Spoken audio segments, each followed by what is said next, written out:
രഘുത്താത്ത കീർത്തി സുരേഷിന്റെ പടമാണ്.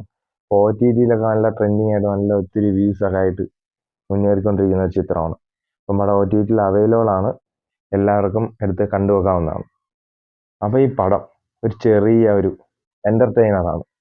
നമ്മളെ ഒരുപാട് ചിരിപ്പിക്കാനും ചിന്തിപ്പിക്കാനും ഒക്കെ ഒത്തിരി കാര്യങ്ങളുള്ള ഒരു എൻ്റർടൈനർ.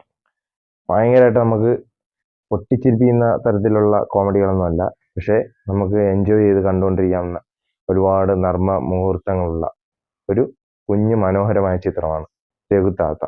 ഇതിലുള്ള കാസ്റ്റിംഗ് ഒരു വലിയൊരു പോസിറ്റീവായിട്ടുള്ള കാര്യമാണ്. പിന്നെ ആ കാസ്റ്റ് ചെയ്തിരിക്കുന്ന ഓരോ ക്യാരക്ടേഴ്സും അവരൊക്കെ ഇട്ടിരിക്കുന്ന റോൾ അതിമനോഹരമായിട്ട് അവർ പെർഫോമൻസ് ചെയ്ത്, ഓരോ റോളും ഓരോ രീതിയിലുള്ള പെർഫോമൻസാണ്. അവരെല്ലാം അത് കറക്റ്റായിട്ട് ചെയ്തു പോയിട്ടുണ്ട്. അവരവരെ റോള് ഭംഗിയായിട്ട് ചെയ്തിട്ടുണ്ട്. എല്ലാവരും നല്ല പെർഫോമൻസ് ആയിരുന്നു. ഇതൊരു പഴയ ജനറേഷനിലെ കഥ പറയുന്ന ഒരു ചിത്രമാണ്. ആ കാലഘട്ടത്തിൽ ഉണ്ടായിരുന്ന, കാലഘട്ടത്തിൽ നടന്നുകൊണ്ടിരുന്ന രീതികളും കാര്യങ്ങളൊക്കെ കാണിച്ചു പോകുന്ന ഒരു പടമാണ്. ഇതൊരു കുഞ്ഞ് മനോഹരമായ ചിത്രമായിരുന്നു. എല്ലാവരും കണ്ടു നോക്കിയിട്ട് നിങ്ങളുടെ അഭിപ്രായം കമൻറ്റിൽ രേഖപ്പെടുത്തുക. ഇത് തികച്ചും എൻ്റെ വ്യക്തിപരമായ അഭിപ്രായമാണ് ഞാൻ പറയുന്നത്. അപ്പോൾ ചിലവർക്ക് ഇഷ്ടപ്പെട്ടിരിക്കാം, ചിലവർക്ക് ഇഷ്ടപ്പെടാതെ ഉണ്ടായിരിക്കാം. അതെല്ലാം ഓരോരുത്തരുടെ ആസ്വാദന രീതി അനുകൂലിച്ചാണ് ഇരിക്കുന്നത്.